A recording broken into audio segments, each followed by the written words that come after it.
And so I'll explain a little bit, of course, where I'm from and how this is going to fit in with the rest of your day. But yeah, as Jesper said, we're on the west coast of Canada, very close to Seattle and Portland in terms of some U.S. Cities. And particularly, though, I work for the city of Vancouver, so very much like Gothenburg in the sense that we are a population of just over 600,000. We just had our census. But we're in a region of over actually 2.3 million. And so when you're hearing City of Vancouver, just remember the context is kind of the denser and where we have most of the regional jobs and, of course, lots of people.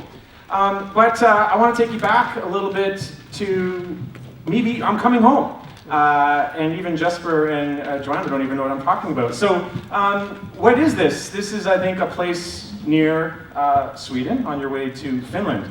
And Mariehamn, is that how you say it? Mariehamn? So this is where my grandpa is from.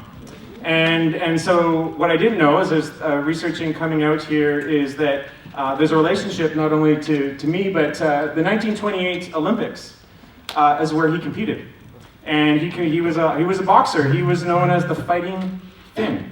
And he actually made it to the Olympics. He didn't make it to the finals. He's up there and made it into the quarter finals. But there'll be no arguing with me today. All right. So whatever I say is absolute truth. But yeah, no, it's great. So I got a little bit of Scandinavian within me. And yet, I'm sorry, I don't yet speak Swedish, so I'll have to tap a bit more into that. But you know, there's an analogy here in terms of boxing and what we're going to talk about today, because in boxing you've got the lightweights and you've got the heavyweights, and you all hear from Vancouver, and you know, they're like the heavyweights and they're doing some things that's really good for sustainable transportation. But I know you're not all in the same cities and regions, and some from Norway and some from Sweden and other places. And yet, wherever you are, like in boxing, like you're all trying to get to goal, right? We're all trying to be on a journey to get better in terms of sustainable transportation. So today's not about what Vancouver's done and what you can do like Vancouver. It's how do you see the journey that we've had, and how do you get more inspired, and how do you want to take some vision and some actions that's best for your city or your region and where you come from. Okay? Does that work? All right, super. So chapter 1.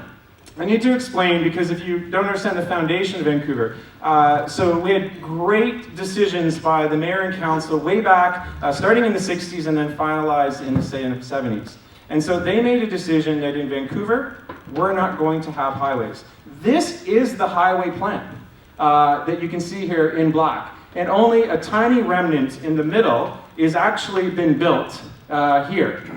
The rest of this highway plan never got built. And you know what we're doing right now? We're planning on taking down that very beginning part of the highway right now so that we can have a better city. So that's important context. But it's also important to remember that you need to do transportation planning in decades. And so even after the decision of no highways, we were still 90% drive. Walking and biking didn't even exist in 1976. And then even when they were thinking of the far future, they were very conservative, and they couldn't even predict when that would be, and driving would still be 3/4 of the trips. And it wasn't until a couple more decades, in 1992, where actually modes of transportation called walking and cycling existed. But still, we were looking as a Vancouver in 1992 as still being 7 out of 10 trips being by car. And then they thought, okay, well, it's going to take us at least till 2021, and then we'd still be at 60% non-sustainable modes. And so these are journeys that we're on. We're decades at a time, and you kind of need to keep setting up and then keep achieving it, and then keep going. And so when we started our Transportation 2040 plan, well, that wasn't today, that was in 2008, we had already achieved basically 60% cars, 40% walk, bike, transit. So the other part of our journey is what had normally been at City Hall in Vancouver was what we call the years of the warlords. And so we had the urban land use planners, and then we had the traffic engineers.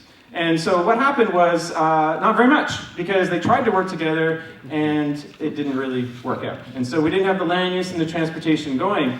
And then what we had in 1997 was a brilliant idea. Someone said, why don't we have land use planners and transportation engineers working together? Let's collaborate. Let's make synergy. This will make for a better city. And so we refer this as plangineers.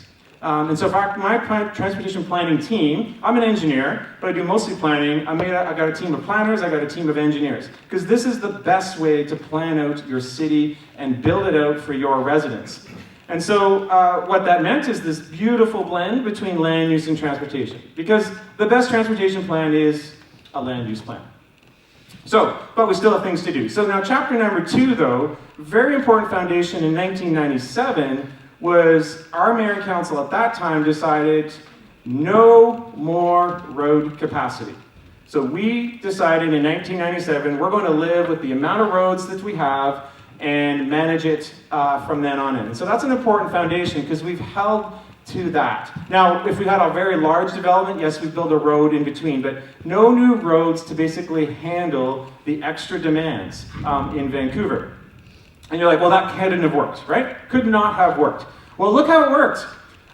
We had more jobs, we had more people, both in the city and then very much in the downtown. We had a lot of the land use and the residential transformation. We actually saw less cars. So we had this direction to actually manage it without new roads, and everyone would tell us, well, that's not going to work. And in fact, it not only worked, we actually could repurpose some of the roads because there was actually these decreases in actually. And so how is that? Because we're not Detroit. Detroit, by the way, has declining car volumes, but that's because people are leaving the city. So we had people coming into the city, which means more trips, but what they were doing is they were deciding to take walking, biking, and transit. Now, chapter 3. Hosting a large special event is a very good opportunity for you to test out a lot of your sustainable transportation network. So you have to plan for more trips, but you don't have any ability to immediately add road capacity. And so you find all these creative ways to get people to walk, to bike, to do demand management, to work from home, to take the transit. We were running our rapid transit line. We run a rapid transit line. If you've got 20 cars or 20 streetcars or trams, you probably run 16 out of 20, and you have some in the maintenance and taking care of it. Well, they ran 20 out of 20. We had 200,000 people a day. So that was an important part because what it did while we were starting the beginnings of our next long-range transportation plan, we were like, remember the Olympics? When you were part of a larger number of people and more people than you ever could have imagined were walking and cycling and transit and the streets were filled and you lined up at transit and you liked it and it was really good, that's what we're planning for the future. So what it did is it gave everyone a memory. And that memory that they had, because we asked them, was actually very positive. So during the games, it was the most congested we've ever had in the city of Vancouver. But because we had the options for people and we had to plan ahead and even changed all the trucking routes and the restrictions, 85% of the people, and actually this is a metro study, so this is actually even beyond city of Vancouver, look at the experience they had. Now what they told us was, I'm going back to my car, if that's what I normally had before the games, but if you give me the good transit, if you give me that street and make it a pedestrian corridor again, if you give me a better dedicated bike lane, I'll take it. So it was on us. It's on us as the city officials with our colleagues who do the transit planning to step up.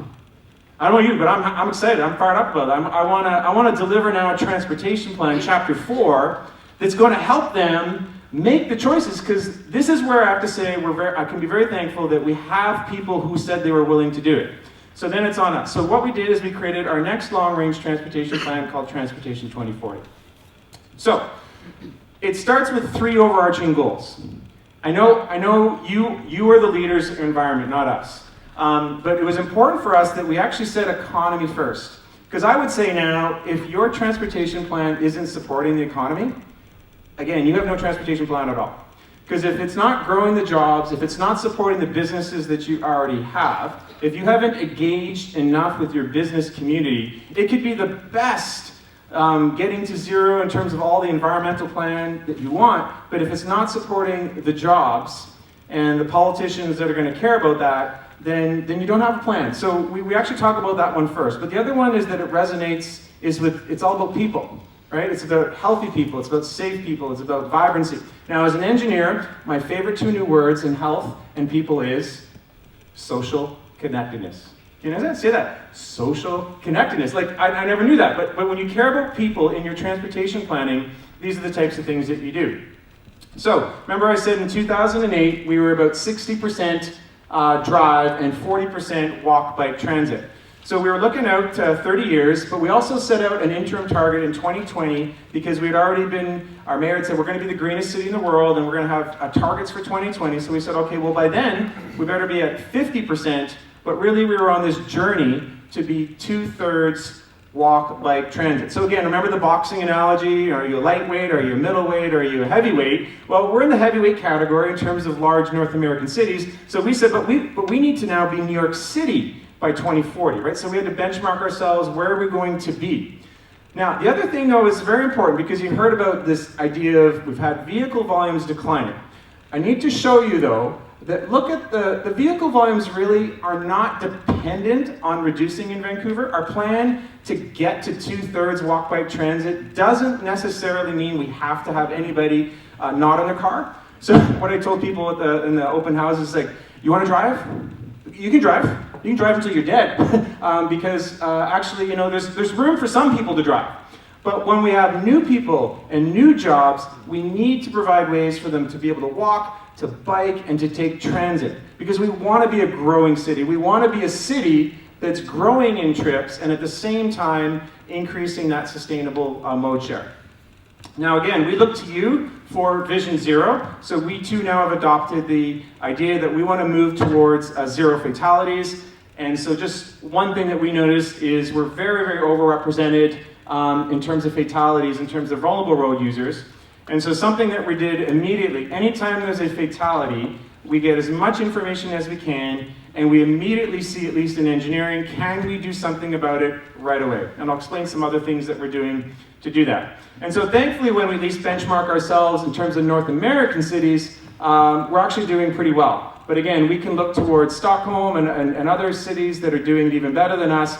And obviously, everybody needs to be getting to zero, but how do you learn from each other and move there faster?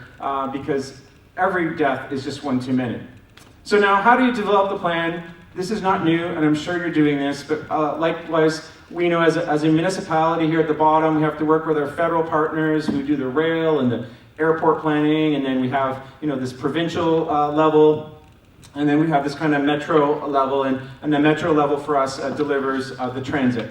And so you got to be good collaborators because the city can't just have a transportation plan. It's going to be 100% dependent on those other levels. Now this was an important part of developing the plan. We actually organized our workshops based on these themes.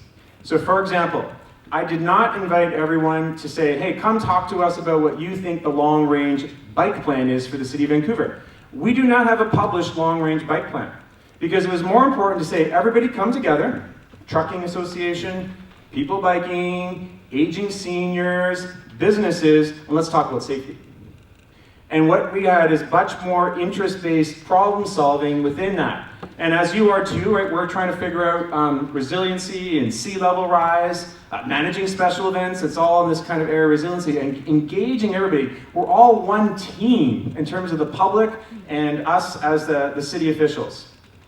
So moving people, moving goods. That's what the transportation plan is all about. I go to my elementary school where my kids are, and I'm like, okay, Dad, what do you do? Well, I go to work and I help move people.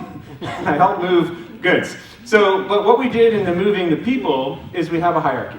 It doesn't mean that pedestrians always get the best space and the widest space, but it means that we're going to care about them the most, and then we're going to care about people biking, and then transit, and then this whole kind of shared use, and then the private auto. Now this is actually, I'd call it an improvement from the 1997 plan. The 1997 plan had a goods movement in here, but really it's two different things in terms of what you're trying to do to build your city. So obviously you're doing this as well. You've got to engage your key associations, your organizations, your stakeholders. You have to do it internally, got to work with the fire department, you got to work with the police department, you got to work with the park board, and then you got to deal with all those external organizations, and then depend on consultants. And then the other thing that we did that we'd encourage you to do is do an international peer review. So we went to what we thought were some of the world's best people in terms of some of either the modes or some of the areas, and we had them read the whole plan, and we asked them to give us a review, and they all gave us good comments, and then we told council, hey, this is what the world is saying about the transportation plan that we want you to approve. And then consultation. You need to spend lots and lots of time. And so one of the things that we learned is even when you're starting to create your directions, really affirm whether or not you've listened and you've heard what your public wants. And then only after you've done so, then you get into the directions and the discussion. Now, this is what we promised to do. This is not crazy. We said this. If you and 2 friends want to have us over for dinner and invite us to your home and talk long-range transportation for the next 30 years, we will show up. That's what we said. And that's how we got 18,000 times people. Now, normally it never worked out that way. I mean, normally it was like a whole residence strata association. But you see how much we care what to do. We didn't want to miss any opportunity along the way to engage. And then guess what happens? Mr. Mayor from Uddevalla, did you like this? More or less like you. Yeah. Well, yeah, see, but politicians like it when you bring things and say the public is 90% supportive, right? When it's like 60-40, they're a little more nervous. And so this was great. We could tell them that the public liked this. I'm going to go through this pretty fast because I really want to get to some more of the how we're doing and some lessons. But just to give you an idea again, land use. Why is this important? Because if you get the land use right, then you're supporting shorter trips, and those shorter trips can more easily be your walk and your bike trips. And so, again, real credit to our land use planners and how they've worked with us in integrating that land use within the street environment. We have a fantastic urban design team, really work closely with the developers who have a key role to play in building out your city. And so how do you maximize that? Joanna, a nice quote. The Brent Tottering quote is because it's actually from the vision of what we have for walking. That we want it to be safe, we want it to be convenient, but we want it to be delightful. Don't stop short. Don't just make it like a sidewalk.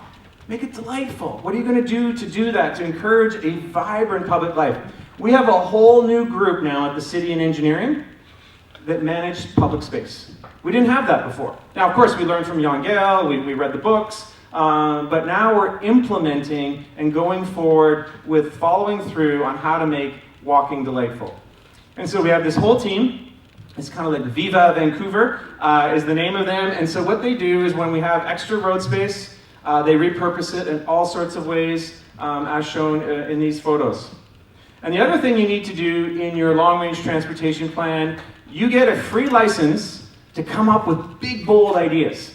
So here's one of our it's like a highway-ish bridge, even though it wasn't part of a highway, Granville Bridge, and it's got 4 lanes in both directions. None of our arterials handle 4 lanes. So we couldn't signalize enough cars to actually use up the space. So we said, that's okay. We'll put a greenway down the middle. Yeah, we'll put a greenway down the middle. Now, we haven't even started this project, but you just throw out lots of big move ideas in your long-range transportation plan, and then I'll talk a little bit more on how you go ahead and implement it. But what this was able to tell us was that, hey, this is going to be a significant addressing of a major gap. This is across, if you can think of Gothenburg, going across the river. Like, this is one of our kind of there's only 3 bridges to get across, and this can actually really help the top 2 priority modes. So cycling is similar to walking, safe, convenient, comfortable, and not delightful, but fun. We all remember when we were biking as a kid, and sort of like, you don't have to just think of biking as a commuting and sweating. Like, how do you have fun, and how do you think about weekends, and how do you think about going to the park? But the big thing, and I'm going to spend a bit more time later on, is talking about how do you design for people of all ages and abilities. So what that means for me, as a father of 3, I have to think about my kids, and I'm biking with them. That's the design lens that I have as an engineer, as a professional. Not myself, but that. And then also, bike share, so thinking of new people biking, thinking of seniors who are over 65 years of old still biking around your city. And so now that's the guiding principle that we have. I don't have time to explain too much of kind of our network, but it's important to note that we have a beautiful set of off-street pathways, and a large part of our bike network before the plan was basically on streets parallel to the arterial. So a lot of the moving cars and the trucks and the buses, and then one street over we had evolved a grid of our bike network in that way. And so now what we're doing is getting busy about the streets that people really want to be on, which is the arterials, because that's where the cafe shops, the fika is, and the opportunity to buy your groceries is. And so that's kind of where we're making efforts. So what we've done is we had places like this in Vancouver where we had space, but it was just painted space. And now we're protecting that space in protected bike lanes. And so I'll give a couple more examples. And so that more of our city is now looking like this, because we care about people biking. And the other one is breaking through on bike parking. And so in this case, not only providing it, but giving like rain protection, because nobody likes to have fun on their bike when the bike seat's wet. And so we have rain in Vancouver, as I understand you do here as well. And then on transit, again, remembering our Olympic experience, people really are welcome to come to transit. So really this is about increasing that capacity, keep bringing the frequency. And so one of the things we're still working on is how do we increase the reliability, so that as you're making your journey, it's accessible and it's comfortable. And so it takes on various forms, like all big urban cities. It's not just buses and it's not just rapid transit. We've got a nice ferry going across our rivers. It's not free, like the one in Gothenburg I got to go was free. I like that, the idea of free transit. But it's all different scales. And then in vehicles, and it's often in the media reported out that there's the war on the car. That city council and staff were intentionally trying to stop you from driving, and it's just not true.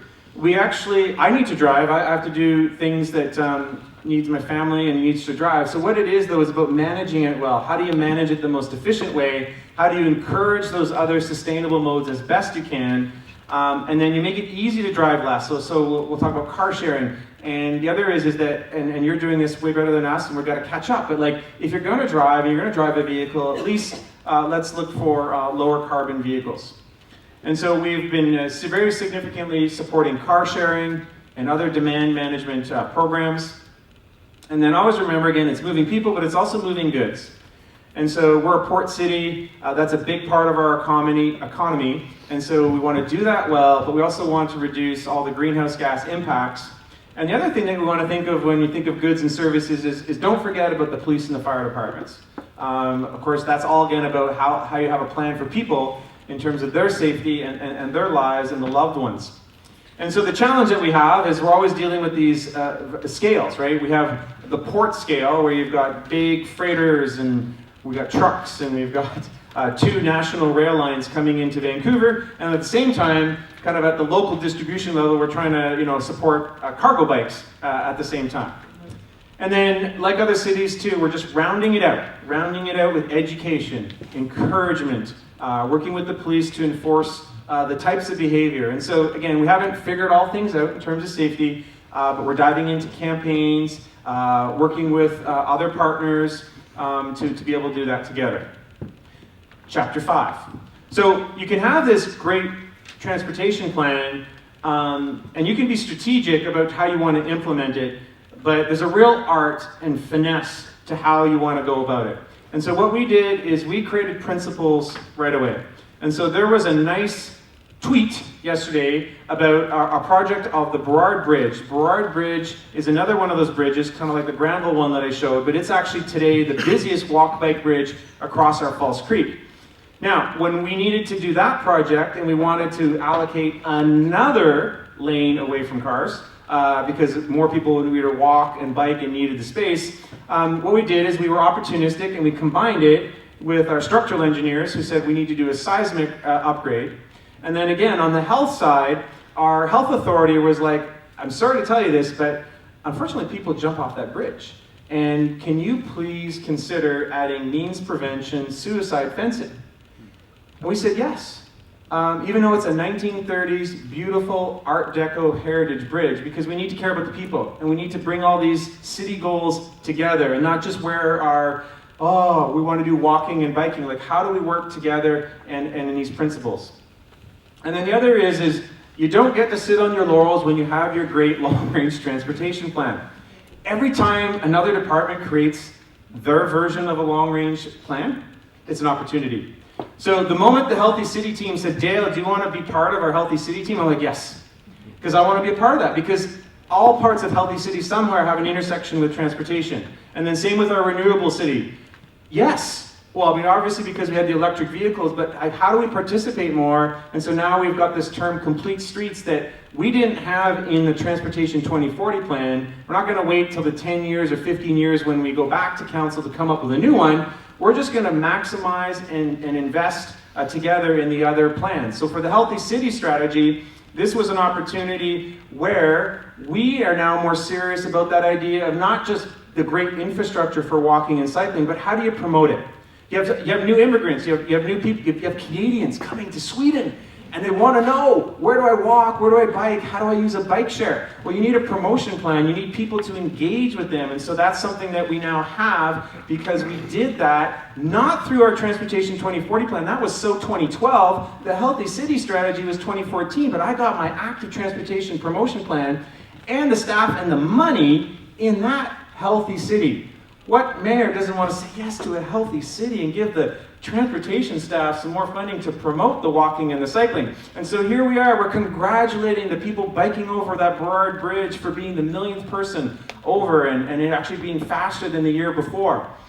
And then the other one is in a healthy city, again, that social connectedness, having all parts of your city, bringing that equity lens. Yeah, we have very walkable downtown. In fact, we have a very walkable, what we call a metropolitan core, but I call these the Vancouver suburbs. Now, they're not really bad compared to our other municipalities in terms of maybe driving, but there are places that we need to do more. And again, it comes down a lot to land use, but are we actually engaging in the conversations we want to have and being equitable to all 630,000 people in Vancouver, which just creates more opportunities. And so, for example, when we're talking about schools, we need to actually talk to the school board about how we're going to do more walking and more wheeling and more safety around them.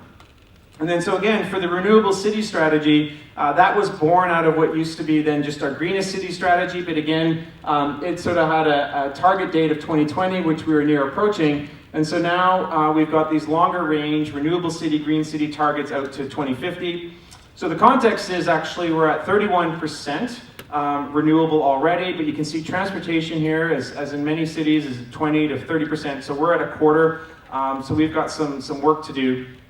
And so one of the things, again, this is not breaking any big news here in Sweden, but for us, this is kind of our electric vehicle strategy. And again, creating the fit within the renewable strategy with what we already had in Transportation 2040 and saying, hey, we have to pay some attention because remember, there is still going to people be driving all the way out to 2040. How do we move the dial? How do we get more cars? How do we get more of our public who are still going to drive into electric vehicles?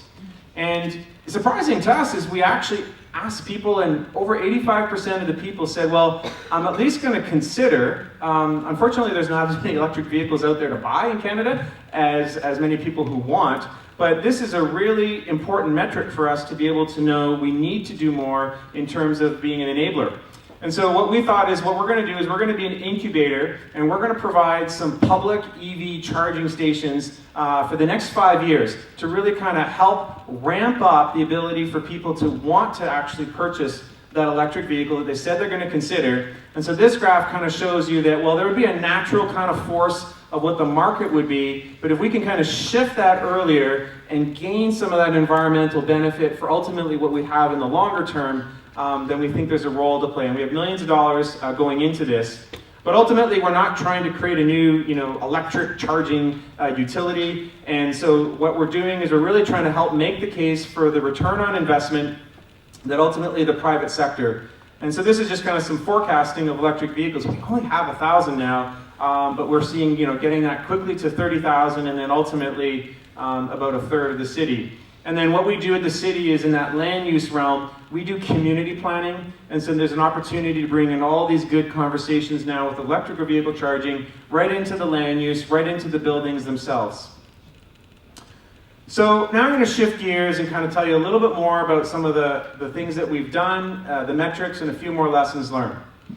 So you can clap, by the way, because we are at 50% walk-bike transit. And what was really encouraging for us is we got there 5 years ahead of time. Now, I'm going to talk a little bit about some more of the things why, and I've already explained a few, but what we did, though, is it's so important to get good data. And so previously, we were relying on our regional government to give us data once every maybe 4 years, and then we'd get the data like a year and a half after it was collected. And we said, that's just not good enough. We're going to spend hundreds of thousands of dollars each year to get our own set of Vancouverites data. So we engaged 2,500 to 3,000 Vancouverites. We ask them, and we turn it around in a really quick time so we can tell our mayor and our council how are we doing. And this has been really important and one of the lessons learned that we shared. So we went to council and we said, here, we've got 3 now years of data.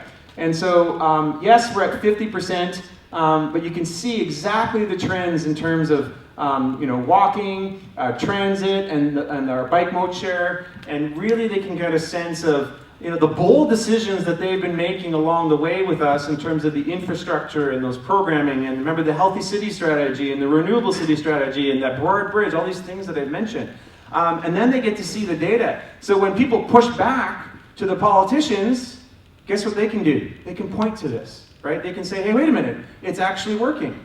Vehicle kilometers traveled, it's going down, it's going down, it's going down. But we can say this every year. We're not waiting for your national census data or your regional government to give you data, again, only once every 4 years and a year and a half later. You gotta love the data. That's what I tell my team. You gotta love the data. You gotta be able to learn, to look at it, analyze it, build it into stories, and think about it from the decision maker perspective. Remember I mentioned we're really getting busy on car sharing? We are the North American car sharing capital. We have the most amount of car sharing in North America, in any city, and it's we've got 4 different car sharing. We got I call it one way, but in Gothenburg they called it free flow. I like the word free flow a lot better than one way. We call it one way those systems and 2-way systems, and look at this. How is it going? Over a quarter of the adults in Vancouver now have at least one car sharing membership. How do we know that? The panel survey, we're asking them that. We're asking them, how's your social connectedness each year? How is your health? And so this is an opportunity for us each year to leverage strategically back to our mayor and council on how we're doing. And so the other is you still need kind of the hard data. And so we collect walking volumes on sidewalks. And guess who we partner with? Remember our economy? We partner with businesses. Businesses care about how many customers or people walking in front. So we do that, and we've got increases in the downtown where you would expect it, but elsewhere as well. Cycling is our fastest growing mode. There you go, 130,000. 2 years in a row, we have grown by over 30%. So now citywide, over 24 hours, we are at 7% of all trips. That's essentially been a doubling over 5 years. And we think, we don't have our census data, but now in the commute to work, which is kind of that benchmark, you can compare yourself to other cities, we're in double digits. We're in 10%. And so that's what's shown here. And we think that's at least the highest in North America. And that's directly related to us designing and building for people of all ages and abilities. But if you're going to design for all types of people, you better also get data on who it is, not just the numbers. And so one of the indicators, it's not the only one or just the best one, but if you look at the percentage of women on your bike routes. And so what we did is for one of those painted bike lanes downtown, and then we immediately converted it to protected, and look, the percentage of women went up the next year, all while more people are biking. And guess what happened the next year? It went up again. And then the next year, actually 2 years later, it went up again. This is another good indicator to take to our mayor and council and say, it's working. We've got not just people biking more, we've got new people biking, we've got new people on bike share. And then what we're talking about here is designing for all ages ability. It's a spectrum. We can't retrofit the city all at once. And so we really try and identify the things that we kind of, quote, used to do, they're less comfortable, and the things that we're really moving on a spectrum. Now the ones that other cities like New York City and Chicago and Portland and Seattle go like, Dale, you're crazy when I explain this, but this is what we're doing. So if there's a street in Vancouver that is going to have anywhere over 500 cars a day, we're going to provide dedicated space for people biking. And they said, Dale, you said 500 an hour, right? No, 500 a day. If it's 500 or less, we think it's okay to share the road. Living there, they're doing in the driveway, maybe it's the pizza person doing a drop-off. But anything after that, it's like a sidewalk or where the cars are. They should have their own space. Now, we can't do this all overnight, but this is what designing for all ages and ability is. And so, do we know that Vancouverites are going to respond? Well, yes, because there's been a 30% increase over 2 years, but also because we asked them. Over half of Vancouverites say, if you keep doing that, I'm going to bike more. And so again, a really good indicator for us to keep going and move fast. And then the other way is don't ignore things like your maintenance. And so who likes a bumpy ride when you're on your bicycle? And so doing much more like repaving. And if you live on a local road, you're not going to get repaved. Unless you live on a bikeway, and then you are going to get repaved. And so it's changing the way we think without actually adding more dollars. It's just spreading it out. And this is just some photos of kind of those local bikeways and greenways. I don't have time to explain. But the other big area that we're also getting more walkability and bikeability is every new developer now knows I'm going to have to deliver an amazing, vibrant sidewalk and a dedicated place for people biking. I'm not concerned that they're not all linked yet, because over time, that can be our work plan, is link those great new spaces. And the other is then be responsive. So we did over 100 spot improvements when the public said, hey, I think this part of your bike network's not working well, can you fix it? We said yes. And if not, we're just going to add it to the list. And we keep going, and we keep going. And then the other is that all ages and ability, we have our bike route now mapped. I call it the angelic yellow, right? That all ages and ability. Just, glean your eyes a little bit, but it's saying, hey, these are the routes that you can take your children on. These are the routes, if you're new to biking, that you should be thinking of first. And so then, a couple years later, we're adding more of the routes, and more of the routes become yellow. Now, back to the businesses. Again, we do not have a long-range bike plan, because the businesses told us, they said, Dale, what we really want to know is where you're going to be in the next 5 years. Because we make business decisions, we make lease decisions, and if you're going to take away the parking and do that crazy bike thing, let us know. But we really don't need to know more than 5 years. I'm like, perfect. So what we're going to do is we're just going to do a 5-year plan, and then we update it. And we go to council. We say, here's the next 5 years, and then so on. So then what we get is we get projects like this, and not all projects need to be expensive. And so this is an example where we simply went back. The businesses wanted parking, so we said, okay, let's give you the parking still on the side that it matters the most. We took parking away on the other side, and then we have room, what we call here, for a painted protected bike lane. And they talk about social connectedness. It's like social cycling, the Copenhagen. You can actually bike next to each other if you so choose. And then the other is when we built a greenway downtown, we measured the health benefits. And so it's hard to see here, but I'll read it out for you. The decrease in people being sedentary, decrease in the number of days that people were suffering from mental health, and an increase in physical activity. So no longer are our politicians looking at national studies about how walking and biking is good. That's everywhere. You can do that. You can do a Google search right now. Can you do it for your city? Can you say the last time you did a multi-million-dollar project, it's improving the health? We can, and we're doing another one. We're building a $55 million greenway. I'm getting health researchers again. And you've got them in your cities, you've got them in your regions. So this was the greenway. This is the one that they evidenced and showed. If I had time, I'll tell you this story about the men. But again, now we're not publishing data. This is published by a professional university PhD who's recognized around the world. And his study says, hey, those active transportation improvements in Vancouver, they're having a causal, longitudinal impact on improved health, physical activity outcomes. Did I have a problem getting a bigger budget the year after this? No, right? Because this helped. And then at the same time, projects where we converted arterial road, 13,000 cars a day, to be a seaside, vibrant, public waterfront. This was carrying 13,000 cars. Now it's asphalt for people biking. We filled up the rest of the space for a park, and people love it. And so this is kind of what it looks like. And then at the same time, the intersections can otherwise be your challenge. And we were hearing about kind of how do you protect the movements of people walking and biking at intersections. And so what we did is we were the first in North America. We're going to build a whole protected intersection. We're not just going to let that be our weak link. And so now guess what we're doing a lot more of? Protected intersections, Vancouver. So it's not everywhere. But look what happened. After our first protected intersection, we saw a 30% jump in just 1 year. And lots of positive feedback. And then we didn't stop there. I use the word complete street. I don't have time to explain it. But when our sewer engineering colleagues ripped up the corridor, we said, we're not putting it back the same way. We're going to actually add a protected bike lane, at least in one direction. And so again, that opportunistic, be implementing principles. And then again, on perceptions and motivations, we are now doing market research all the time. So we did specialized market research so that what I learned is, this is from Sam on my team who knows how to draw. The public has a hard time visualizing what you're trying to tell them is really good.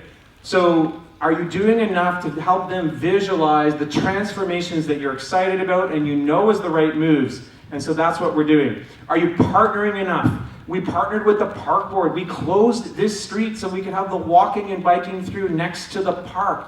Everybody wins. The community loves it. The park board loves it. The people walking, biking love it. And being more serious about the idea of convenience with bicycle pumps and repair stations. And remember that, woo, have fun. So we had this whoop-de-doo, just for a couple weeks. Why not? Because it just gives people memories and they tweet about it. And then you get back to something like safety, which of course is really important. And so we're moving on that. And so thankfully we've got a nice trend towards the decline, but you gotta own it. You gotta say, what else are you doing? And so we had a great improvement, mostly from cycling safety because of the safety in numbers effect. When you have more people biking, you have loved ones biking, everyone pays more attention. But we didn't stop there. We made a breakthrough. After 3 years of working with our hospital, we're getting hospital data. Now the hospital data is telling us about serious injuries and minor injuries so we can be faster and quicker and more responsive to safety. So I've already talked about the promotion plan. So are you ready for the conclusion? Okay. So think of the city, think of the region that you work in, that you care for, or that you live in. And just, you don't, it's not like church, you don't have to say it after me, but you kind of want to say it in your mind. Imagine that city, that region, the one that you care about, the one that you work in, where the jobs and the businesses are diverse and economically strong, where the homes and the offices have clean and comfortable environments and they're less expensive to heat and to cool. The transportation system is abundant and it's efficient. And it's a city, remember, that's supporting not just an economy, a thriving economy. It's improving your equity and your affordability, providing your citizens the opportunity to not only be healthy, but also mobile, going where they want to go. So imagine a city powered by renewable energy. Thank you very much.